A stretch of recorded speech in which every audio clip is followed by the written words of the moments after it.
Fala pessoal, tudo bem com vocês? Bom, queria trazer aqui um vídeo. Eu sei que eu prometi outros vídeos aí no meio do caminho. Em algum momento vai aparecer aí pra vocês esses outros vídeos. Mas eu só queria trazer aqui um vídeo curto, bem rápido, só pra mostrar pra vocês algumas coisas que eu tenho testado, que eu testei na verdade ah, algumas vezes ali com o Claude 3.5 Sonnet. Ah, eu tenho batido ali numa barreira, né? Principalmente pro pessoal aí que não utiliza as versões pros, né, desses chats. Até porque eu não utilizo a versão Pro por um motivo básico, não só a questão do custo, né. Eu utilizo várias das plataformas, então não faz muito sentido eu pagar todas elas, né. Então eu acabo usando a maior parte das vezes a versão gratuita, né. E eu tô usando a versão gratuita do Claude 3.5 Sonnet. Ela não tem grandes limitações, acho que a maior limitação que ela tem ali tá relacionada ao fato de eu tenho um limite, né, de uso, principalmente da parte ali de interação e geração de conteúdo pelo modelo. Então, bom, sem me estender muito, o que eu quero mostrar para vocês é como o Claude 3 Sonnet ele pode facilitar, né, o seu estudo, por exemplo, quando você estiver aprendendo alguma coisa e você precisa do resultado mais visual.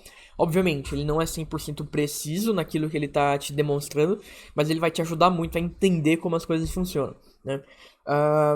E depois, um prompt super simples tem chegado a um resultado super legal, né? Isso é uma coisa que eu acho que tende, né, a evoluir ainda mais.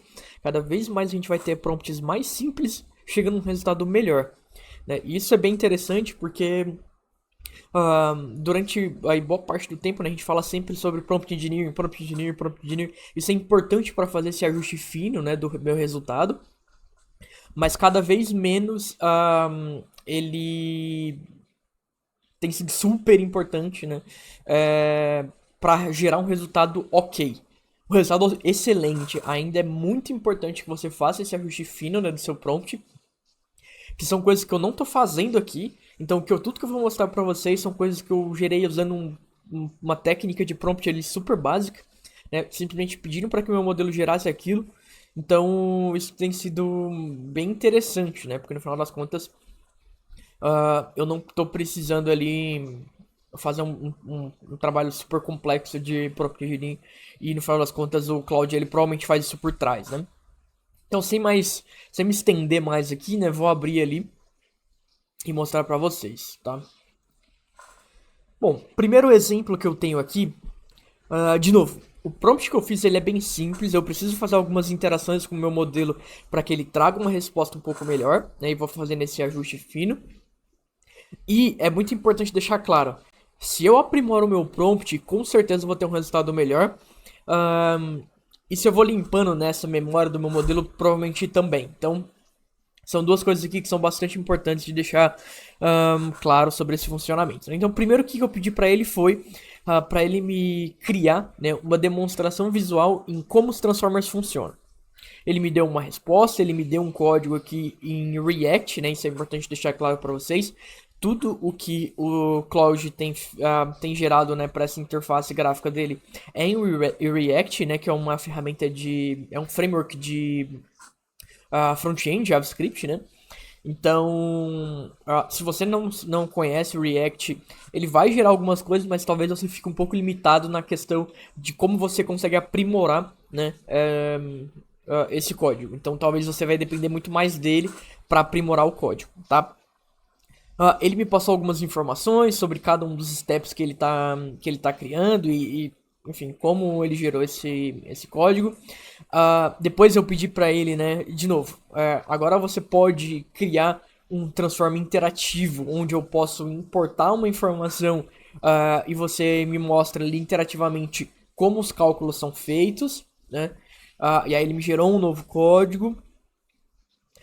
Depois eu pedi pra ele, porque basicamente foi, ele gerou primeiro uma imagem, vamos dizer assim, depois ele gerou uma coisa mais interativa, onde eu coloco step by step, e depois eu pedi pra ele fazer um merge, né, dessas soluções que ele me deu, onde eu quero primeiro a representação de cada passo, fazendo highlight, né, de cada um dos blocos onde eu estou, e depois para ele me mostrar os cálculos, né, abaixo ali da minha figura, né. E aí ele gerou esse gráfico, essa questão aqui, beleza. Depois eu pedi para ele gerar números simulados ali para cada um dos passos. A partir daqui ele começou a fazer umas coisas meio malucas, coisas que não ficaram tão boas assim. Provavelmente eu precisaria melhorar muito o meu prompt para conseguir o resultado que eu queria aqui. E também, né, a questão de memória, conforme ele vai errando, a questão de memória começa a atrapalhar um pouco, né? Então, vamos mostrar mais ou menos aqui o resultado que ele obteve até então, tá? Então, se eu coloco aqui, por exemplo, my name is Adam. Então, esse daqui é o meu input, que é meu input textual. Ele vai para o meu próximo passo e ele já dá um highlight aqui no meu input embeddings, né? Então, o que, que ele faz aqui? Ele apresenta em que passo que eu tô. Então, nesse primeiro passo, ele faz a conversão dos tokens para vetor. Então, ele vai ter os meus tokens e aqui ele vai ter os meus embeddings, são representações vetoriais das minhas palavras, né? Aqui é importante, tá? Se você quer entender melhor como o Transformer funciona, tem um link aqui na descrição onde eu falo sobre como os Transformers funcionam lá na playlist de inteligência artificial. Então, se você quiser entender melhor, vai pra lá, tá? Próximo passo, Positional Encodings. Então, ele mostra aqui, né, que ele gera os meus Positional Encodings e ele combina a minha entrada com o meu Positional Encode. Então, aqui, basicamente, o que ele tem é meu embedding sendo somado no meu Positional Encode. Depois ele mostra a camada de Self-Attention. Então ele já aqui dá de novo um highlight de todos os cálculos que são feitos. Para minha camada Feed Forward, ele vem aqui, apresenta o cálculo que é feito para a minha Feed Forward. A minha camada de Decoder, né, o meu Self-Attention Mask daqui. Ele já deixa claro aqui que isso é bem similar à camada aqui de Encode Self-Attention, então ele não mostra os cálculos. E assim vai até que ele chega ali na minha camada de Output. Aqui no caso ele só inverte, né, o meu texto, só como forma aqui de demonstração.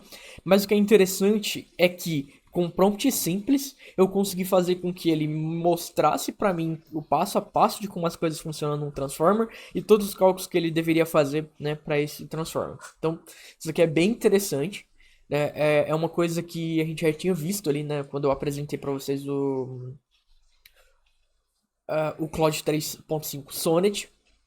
A gente já tinha visto essa capacidade interativa dele, mas, de novo, a gente consegue ver como ele consegue abstrair uma informação a partir de um prompt simples, gerar um conteúdo razoavelmente complexo, né? Quase que uma solução ali demonstrativa mais fim a fim, com código que você pode fazer onboarding disso depois em um site, por exemplo, ou você pode aprimorar isso através ali de um ajuste mais fino do seu prompt, né? Um outro caso que eu trouxe aqui, pedi para ele, né, foi para que ele gerasse uma animação interativa de como a pressão ela funciona, né? Então eu quero que eu possa alterar aqui o volume e a temperatura de um frasco, né? E você vai me mostrar como os átomos, né, dentro desse frasco eles reagem e como a pressão se altera. Então primeiro ele gerou uma versão aqui que ele passa toda a informação. E depois eu falei pra ele que isso não parecia uma representação tão perfeita, porque as partículas sempre tinham a mesma velocidade, né, no código que ele gerou, mas na verdade a velocidade ela muda conforme eu vou aumentando a temperatura e conforme eu vou diminuindo o volume do meu frasco. Então, por favor, corrija isso e considere partículas de gás O2 para calcular melhor essa pressão, né? E aí ele me gera aqui, de fato, esse código, né? Então ele está aqui atrás com volume, onde eu tenho de 0% do meu volume do meu frasco até 100% do volume do meu frasco. E eu tenho a temperatura variando aqui de menos 200 graus até quase 300 graus aqui, né? Na verdade, de 573 kelvins até 73 kelvins, tá? E ele vai calculando a pressão aqui em Pascal, baseado nessa condição. E conforme a gente vai aumentando a temperatura, por exemplo, eu estou com o frasco completo, as partículas de O2 aqui, elas já têm uma velocidade consideravelmente alta, porque no final das contas, né, eu estou falando de um gás. Quando eu aumento isso daqui para 300, né, graus, a velocidade das minhas partículas elas aumentam consideravelmente e, obviamente, né, que a minha pressão também vai sendo alterada conforme eu vou alterando aqui a minha temperatura. Se eu diminuo a pressão, o volume, perdão, obviamente que a pressão ela vai aumentando, até porque a pressão aqui ela é causada de fato por essa, vamos dizer, colisão dessas partículas com o meu frasco, né? Então, conforme eu vou diminuindo aqui, ele vai aumentando a pressão até que eu tenho uma pressão infinita quando meu volume ele é zero, né? Então, bem interessante a forma como ele funciona aqui, né? Vejam que eu não precisei de um prompt muito complexo. Eu dei duas descrições aqui para ele, ele já conseguiu calcular isso muito bem, trazer um resultado bem interessante. Existem inúmeras aplicações que eu posso fazer aqui de simulações de coisas visuais. Depois eu até pedi para ele, né? Acabou acabando o meu contexto aqui. Depois eu vou precisar continuar o teste, mas o que eu fiz foi carreguei aqui para ele um artigo do Wikipedia explicando como o Merlin 1C trabalha, né? Como ele funciona. Um artigo bem complexo. Eu pedi para ele gerar aqui uma animação baseada nisso. Ele não conseguiu gerar a animação aqui de primeira, mas ele já me resumiu muito bem como cada um desses passos funciona. Provavelmente aqui ele não gerou nenhuma animação de como isso funciona de fato, porque ele não conhece visualmente como o Merlin 1C funciona, né? Mas com algum prompt provavelmente eu conseguiria aprimorar isso daqui. Então, bem interessante como isso daqui tem funcionado, né? Como o Cloud Sonnet 3.5 tem funcionado nessa questão de gerar informações interativas. Isso daqui, para mim, tem uma aplicação bastante interessante. Muitas vezes eu preciso de uma explicação mais visual de como as coisas funcionam para conseguir entender melhor, né? Espero que vocês consigam também utilizar essa aplicação aí. E coloquem nos comentários quais aplicações vocês testaram, quais prompts vocês testaram e conseguiram um resultado bacana também com Cloud 3.5 Sonnet. Valeu, pessoal.